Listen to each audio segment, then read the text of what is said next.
Present video is on key points to transmission lines. It is an updated version of the earlier videos on transmission lines which were uploaded earlier as part 1 and part 2. And this presentation on key points is similar to the presentations which had been on conceptual videos which were uploaded on various topics. Now some additional concepts are also included in this particular video as compared to the other video on transmission line which was put in some times back. Now transmission lines basically you can call them transmission lines. You can also call them a transmission media, and they are basically used for communication for electromagnetic waves from one point to the another point. And here we can see this there are two kinds of transmission media which are considered. One is transmission line and other is waveguide. Okay, waveguide will not be discussed in this video. Basically we'll talk about the transmission lines. The transmission lines normally fall into VHF and UHF range, and they are normally of two types, one having two conductors or other having more than two conductors. So in two conductors we have the following lines. Two-wire line is a two-conductor line. Coaxial line is also a two-conductor line. The two-wire line is basically a balanced line because none of its conductors is grounded. Both the conductors are live and finds application in TV cables from antenna to the TV receiver, and their frequency operation lies mostly up to a VHF range, while coaxial lines are the lines also using two conductors, but these conductors are coaxial in nature. That means one conductor is over the other. Coaxially they are placed, and this line is an unbalanced line because one of the conductors is grounded, and this coaxial line finds applications to UHF range. That means it can be used for much higher frequencies as compared to the two-wire line. Now in the case of waveguides, mostly waveguides are single conductor transmission media, and they are put mainly in two categories. One rectangular waveguides and the other is circular waveguide. It's observed that rectangular waveguides are more common as compared to circular waveguides, but we'll talk them in the next video. Okay, now characteristic impedance is one of the very important parameter of a transmission line. So let us define the characteristic impedance. Here we consider a line which is infinite in length. Practically such line is not possible, but it is assumed that if the line is infinite, then Zn of the line would be equal to Z0. But such a line is practically not possible. So we have to simulate such a line, and such a line could be simulated by having a line of characteristic impedance Z0 and which is terminated by impedance Z0. Then it will have an input impedance of Z0. And this is very simple. The Zn would be Z0, the characteristic impedance of the line. Now how do we evaluate Z0? As in terms of the line parameters, the characteristic impedance could be evaluated like R, L, G and C.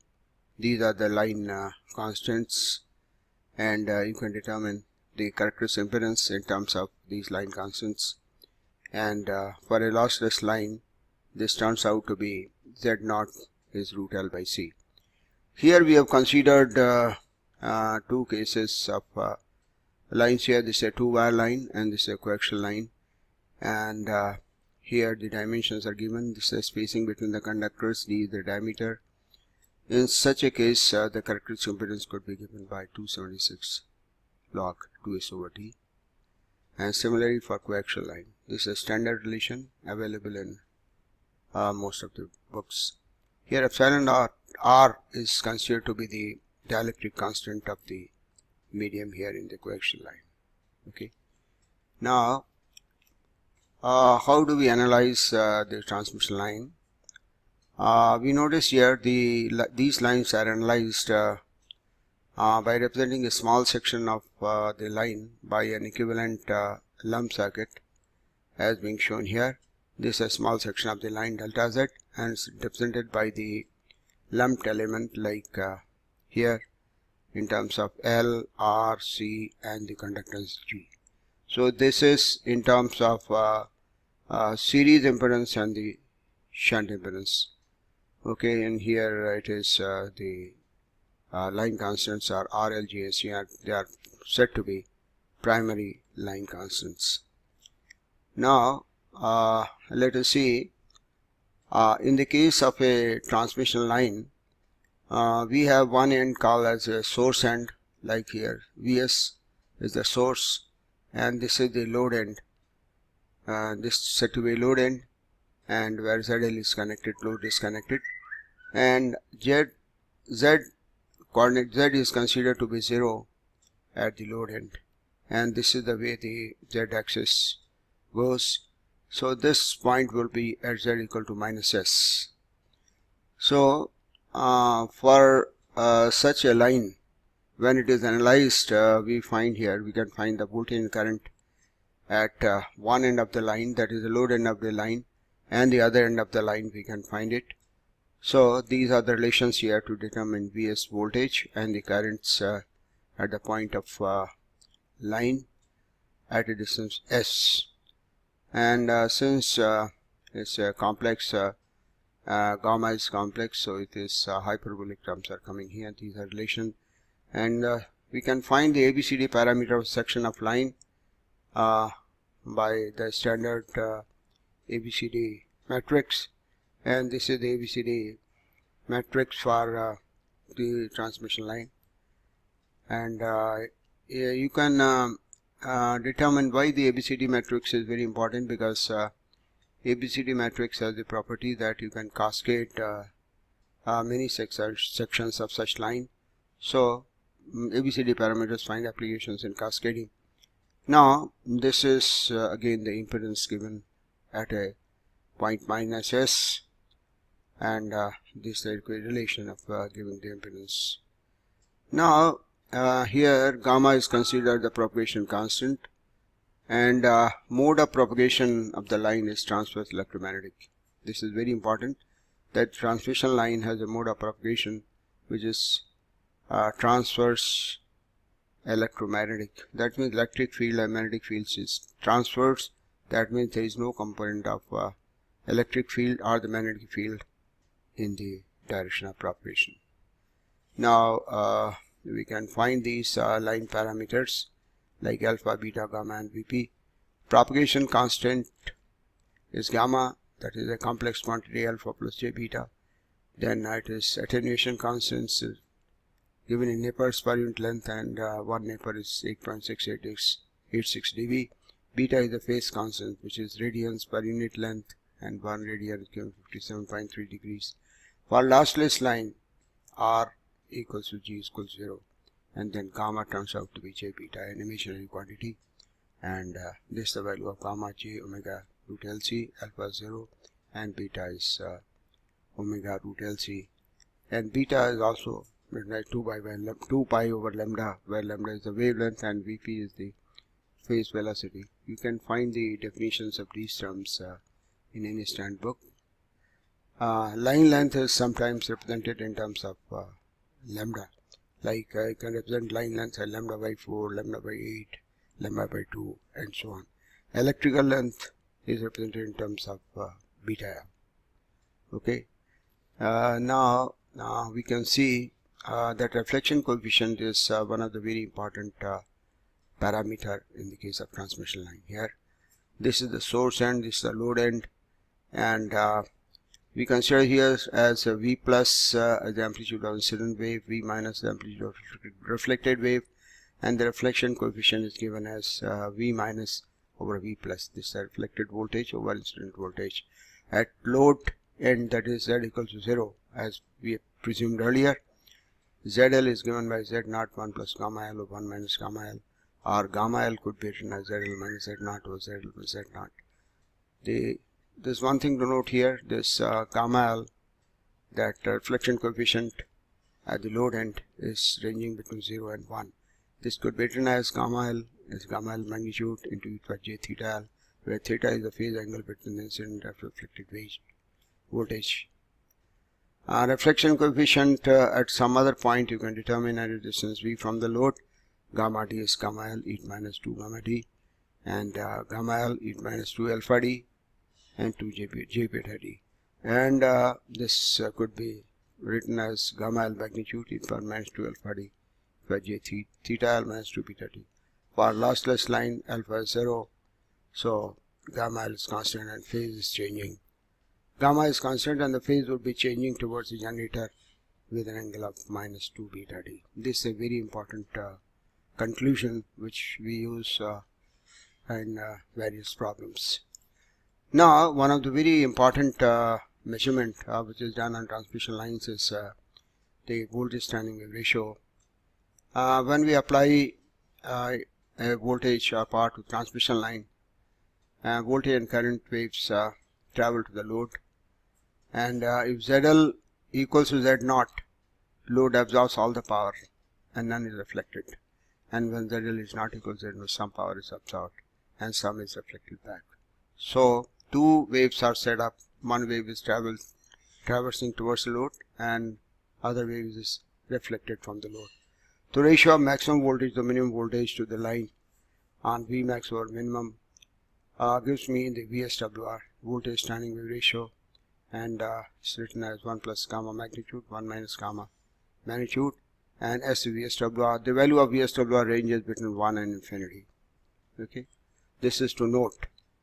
And here, when we are determining the value of VSWR, gamma is in terms of magnitudes. Or you can determine magnitude of gamma as VSWR minus 1 over VSWR plus 1. Okay. Now, position of first voltage minimum from the load and towards generator is given by 2 beta D min plus phi, where phi is the phase angle of gamma at the load end.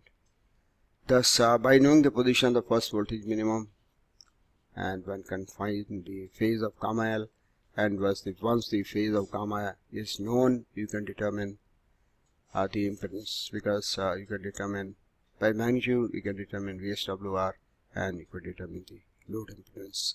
This is also one of the very important conclusions. Input impedance line is one of the very important relation which is very frequently used, and you can here again line is dominated by the load, and this is shown here. If the load here there is a short circuit on the line, the voltage would be having a minimum at the short end, and this current would be maximum. See, these are voltage and currents are drawn here for the line which has a short circuit at this end. Now, for lossless line, gamma is j beta, and you can determine value of Zn given by Z naught ZL plus j Z naught tan beta L, Z naught plus j ZL tan beta L, or you can similarly write the value of Yn. This is a most widely used relation, and you need this relation to determine the input impedance or input admittance of the line at any point. This is the relation here to determine the impedance at the position of voltage minimum and position of voltage maximum. So this could be derived, and you can find out at the voltage maximum it's a Z0 into VSWR, and the voltage minimum to Z0 over VSWR. So there are some problems based on this. Smith chart is a graphical solution for transmission line problem. It's a plot of a normalized impedance or admittance with angle and the magnitude of the reflection coefficient on a unit circle. Two families of circles, one is complex playing constant reactance and constant resistance circles. So gamma is U plus JV, and term which is used in normalized impedance, that ZL, as this chart is in terms of normalized impedance. So ZL normalized is ZL over Z0. That means it is normalized with respect to characteristic impedance of the line. Now we can find how these line lengths with our short circuit or open circuited can find use as a circuit element. So we have given most of the possible variations to this line lengths here. You can notice here for lossless line, for ZL equals to 0, that is a short circuited line. You can show here short circuited line. Zn is given by J Z0 tan beta L. That means gamma would be -1, and that means it will give inductive reactance of L less than lambda by 4, and VSWR will be infinite. So so perfect minimum will occur at the load, and this configuration could be used as a stop for matching of transmission lines.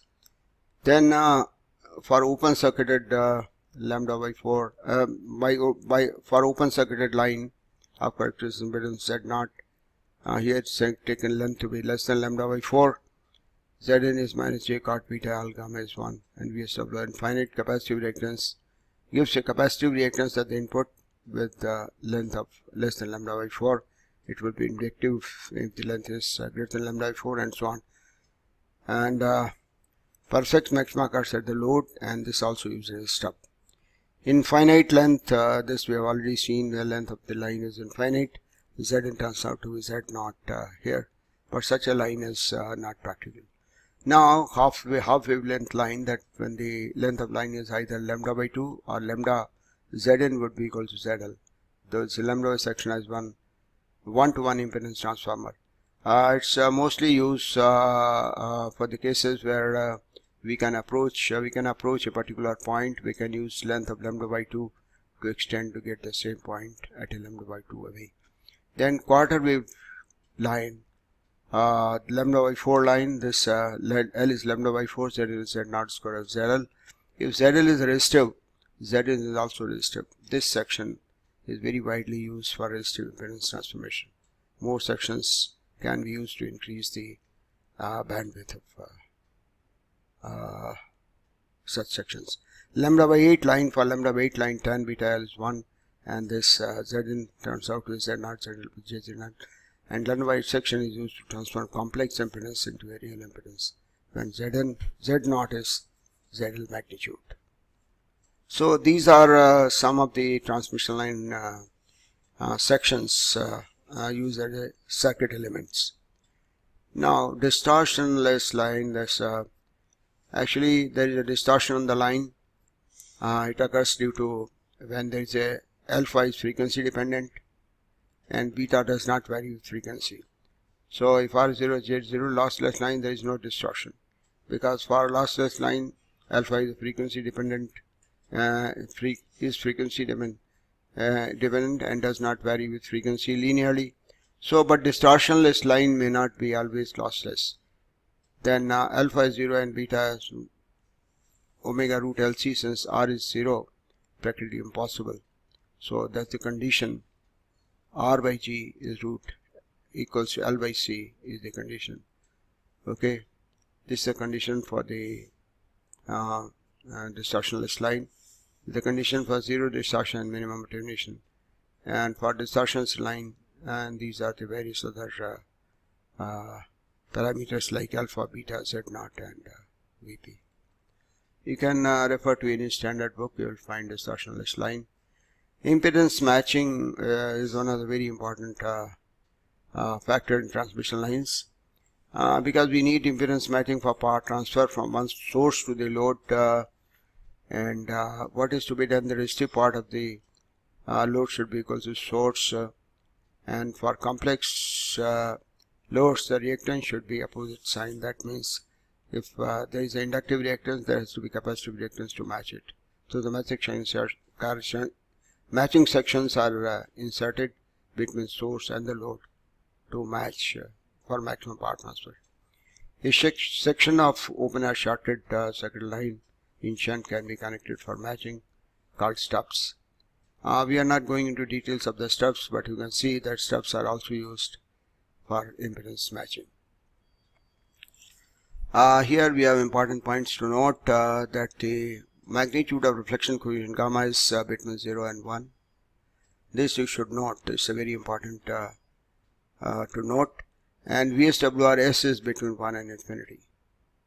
Okay, and if line is terminated in matched load ZL Z0, then gamma magnitude is 0 and VSWR is 1.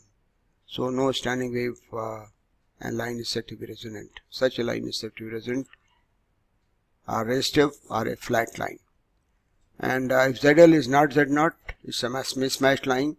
Standing waves exist on the line, and magnitude of gamma, the reflection coefficient, greater than 0 and VSWR greater than 1. And such a line is said to be a resonant line. So I think this is all in this video.